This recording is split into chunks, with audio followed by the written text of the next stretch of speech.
2014 के बाद से कुछ सो कॉल्ड ज्ञानी लोग कहते रहते हैं कि बीजेपी ने इंडियन इकोनॉमी को बर्बाद कर दिया है। बीजेपी रूल्ड स्टेट में इकोनॉमिक सिचुएशन बहुत ज़्यादा खराब है, अनएम्प्लॉयमेंट बहुत ज़्यादा है, पॉवर्टी बहुत ज़्यादा है, क्राइम बहुत ज़्यादा है। गुजरात मॉडल बेकार हो गया है, केरला मॉडल बेस्ट है, पर सच्चाई बिल्कुल डिफरेंट है। आज के समय गुजरात भारत का नंबर 1 एक्सपोर्टर स्टेट है, वहीं केरला एक फेल्ड स्टेट बनता जा रहा है। Reserve bank of India RBI के मुताबिक भारत में 3 राज्य ऐसे हैं जहां पे इकोनॉमिक सिचुएशन बहुत ज़्यादा खराब है, और वो 3 राज्य पंजाब, वेस्ट बंगाल और केरला है।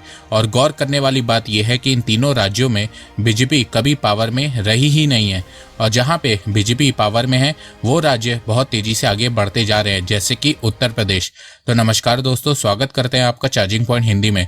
दोस्तों, आज के इस वीडियो में हम जानेंगे कि जिन राज्यों में बीजेपी पावर में नहीं है वहां पे इकोनॉमिक सिचुएशन इतनी ज्यादा खराब क्यों होती जा रही है। तो जानने के लिए जुड़े रहिए आप इस वीडियो के साथ। देखो, बहुत से लोग मेरी वीडियोस तो देखते हैं पर चैनल को सब्सक्राइब नहीं करते हैं, तो ऐसी इंफॉर्मेटिव वीडियोस के लिए आप चैनल को सब्सक्राइब कीजिए, क्योंकि इससे मुझे बहुत ही सपोर्ट मिलेगा।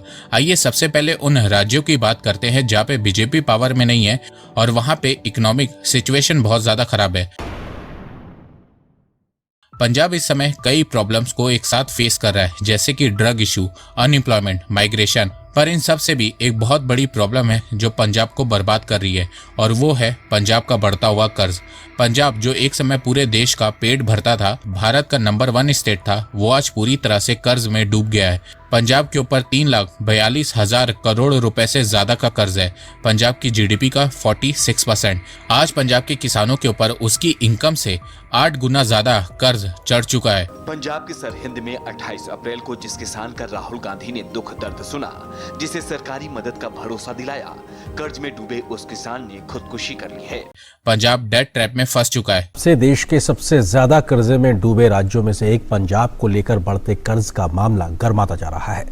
श्वेत पत्र में दावा किया गया कि राज्य कर्ज के जाल में फंसा है, जहां पुराने कर्ज को चुकाने के लिए और ज्यादा कर्ज जमा किया जा रहा है। 2 साल के लिए 50,000 करोड़ पर ईयर, 1 लाख करोड़ का मैंने पैकेज मांगा है। देखो, आज जो पंजाब बर्बाद हो रहा है वो कांग्रेस की रॉन्ग इकोनॉमिक पॉलिसीज के चलते हो रहा है। कांग्रेस गवर्नमेंट ने पंजाब में टाइम टू टाइम रिफॉर्म नहीं किए, जिसके चलते आज पंजाब की ये हालत है। ना कांग्रेस ने इंडस्ट्रीज के लिए कोई अच्छी पॉलिसी बनाई, ना IT सेक्टर पे फोकस किया, और ना ही इन्वेस्टमेंट को अट्रैक्ट करने के लिए पॉलिसी बनाई, जिसके चलते पंजाब में अनएम्प्लॉयमेंट भी तेजी से बढ़ने लगी और पंजाब का यूथ जॉब्स के लिए दूसरे देशों में माइग्रेट करने लगा। 2016 से 2021 तक 4,78,000 लोग पंजाब को छोड़ के दूसरे देश चले गए हैं। इसके अलावा पंजाब में एजुकेशन का हाल भी बहुत ज्यादा खराब है। पंजाब में 2,80,00,000 स्टूडेंट हैं और यूनिवर्सिटीज सिर्फ 47 है। तो पंजाब में बढ़ते ड्रग्स, अनएम्प्लॉयमेंट, माइग्रेशन और डेट क्राइसिस से तंग आकर पंजाब के लोगों ने कांग्रेस को हरा के आम आदमी पार्टी को जिताया था, पर उसके बाद भी पंजाब की हालत सुधरी नहीं है और ज्यादा खराब हो गई है। पहले कांग्रेस ने पंजाब को बर्बाद किया और अब आम आदमी पार्टी कर रही है। जब से आम आदमी पार्टी पंजाब में पावर में आई है, तब से पंजाब में खालिस्तानी मूवमेंट बहुत ज्यादा फास्ट हो गई है। आम आदमी पार्टी के लीडर अरविंद केजरीवाल पे तो कई बार इल्जाम लगा है कि उनके कनेक्शन खालिस्तानी लोगों के साथ हैं। इसके अलावा जब से पंजाब में आम आदमी पार्टी की सरकार आई है, तब से उन्होंने 47,000 करोड़ रुपए का कर्ज लिया है। अब आप लोग सोच रहे होंगे कि कर्ज लेके कहीं पे इन्वेस्ट किया होगा या रोड हाईवे बनाया होगा, तो देखो ऐसा कुछ भी नहीं हुआ है। पंजाब में पॉलिटिकल पार्टीज इलेक्शन जीतने के लिए फ्रीबीज का सहारा लेती हैं, और इसी के चलते ही पंजाब का कर्ज बढ़ता जा रहा है। पंजाब में ऑलरेडी एग्रीकल्चर यूज के लिए इलेक्ट्रिसिटी फ्री है, पर आम आदमी पार्टी ने इलेक्शन जीतने के लिए हर घर को 300 यूनिट फ्री इलेक्ट्रिसिटी का वादा किया। साथ में पंजाब में 18 साल से ऊपर जो महिलाएं हैं उन्हें हर महीने 1,000 रुपए पर मंथ देने का वादा किया है। अब इस एक्स्ट्रा फ्रीबीज से पंजाब का कर्ज और तेजी से बढ़ रहा है। 1997 में पंजाब गवर्नमेंट ने सब्सिडीज पे 600 करोड़ रुपए खर्च किए थे, जो 2022 में बढ़ के 20,000 करोड़ रुपए से ज्यादा हो गया है। इस साल पंजाब की गवर्नमेंट इलेक्ट्रिसिटी सब्सिडीज पे 20,243 रुपए खर्च करेगी और फ्री वुमेन ट्रांसपोर्टेशन पे 547 करोड़ रुपए खर्च करेगी। कांग्रेस ने पंजाब में जो फ्रीबीज दी थी उससे पंजाब का कर्ज बहुत तेजी से बढ़ रहा था, पर आम आदमी पार्टी ने इस पे और बोझ बढ़ा दिया है। आज के समय पंजाब गवर्नमेंट अपने बजट का 30% फ्रीबीज और सब्सिडीज में खर्चा कर देती है और 20% लोन की रिपेमेंट में। 50% बजट तो ऐसे ही खर्च हो जाता है, तो बाकी कामों के लिए जैसे कि infrastructure development, salaries, health care, education के लिए कुछ बचता ही नहीं है, जिसके चलते पंजाब ग्रो ही नहीं कर पा रहा है। 2023-24 में पंजाब की गवर्नमेंट ने एजुकेशन सेक्टर को बजट का सिर्फ 13% शेयर दिया है, वहीं देश भर में बाकी स्टेट का एवरेज लगभग 15% है।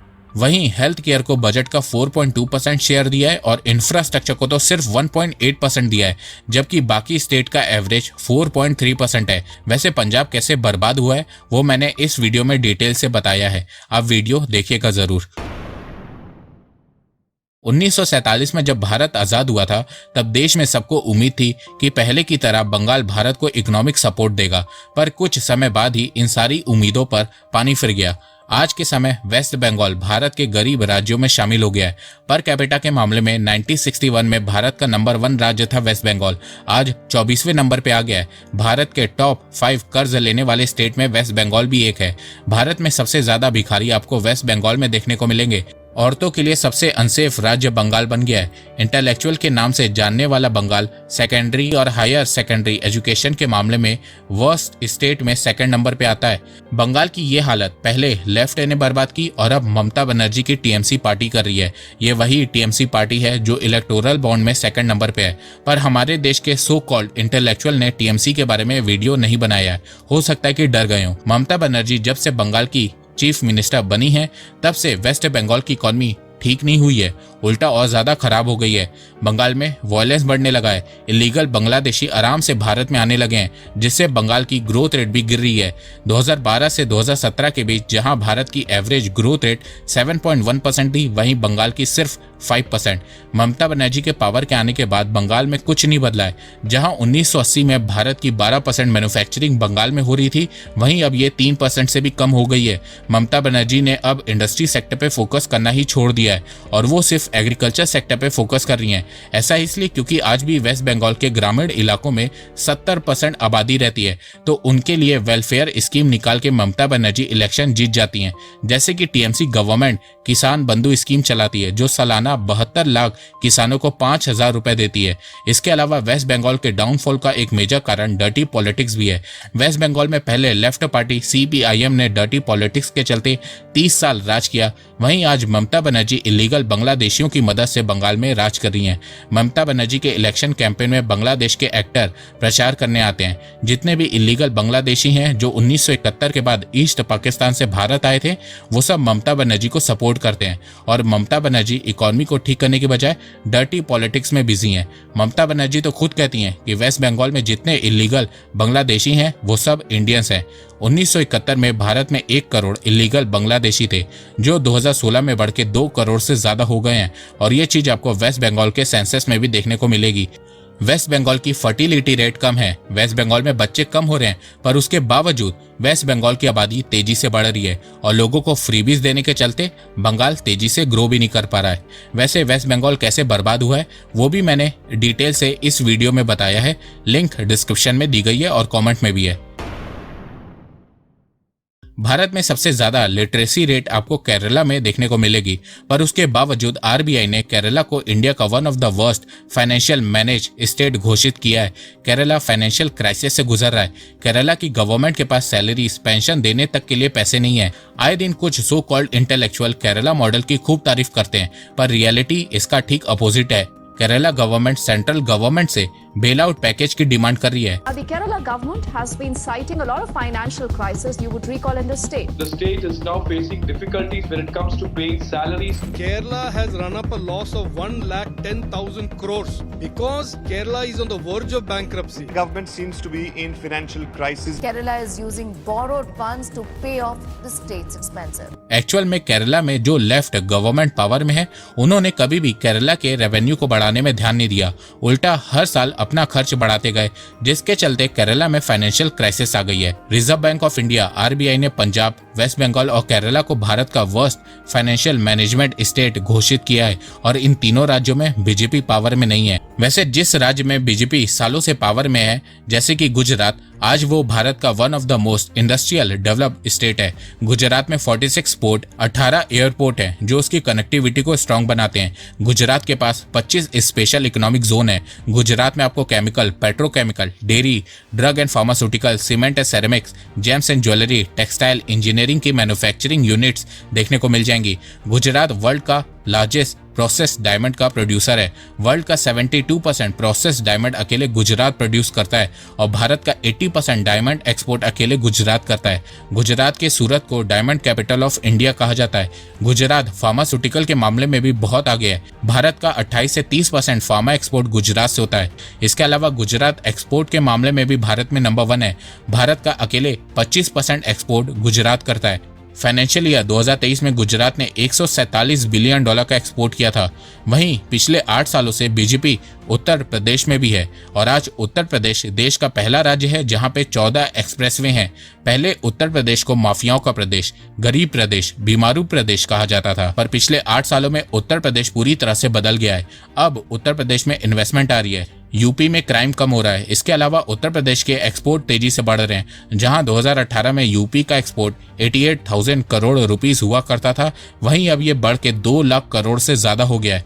2025 तक यूपी ने टारगेट किया कि वो 3 लाख करोड़ रुपए का आइटम एक्सपोर्ट करेंगे। इसके अलावा यूपी में सेफ्टी बढ़ जाने से उत्तर प्रदेश का टूरिज्म तेजी से बढ़ रहा है, मैन्युफैक्चरिंग बढ़ रही है, इंफ्रास्ट्रक्चर स्ट्रांग हो रहा है। ये सब देखने के बाद भी अब भी कुछ लोग ये नहीं मानेंगे कि कांग्रेस को इकोनॉमी चलाने नहीं आती है। तो चलो एक और एग्जाम्पल देता हूँ। महाराष्ट्र में जब बीजेपी पावर में थी तो महाराष्ट्र में बुलेट ट्रेन प्रोजेक्ट पे काम बहुत तेजी से शुरू हो गया था, पर जैसे ही कांग्रेस और शिवसेना पावर में आई, उन्होंने बुलेट ट्रेन प्रोजेक्ट को 4 सालों के लिए रोक दिया, जिसके चलते भारत में जो बुलेट ट्रेन 2022 में शुरू होने वाली थी वो अब 2026 में होगी।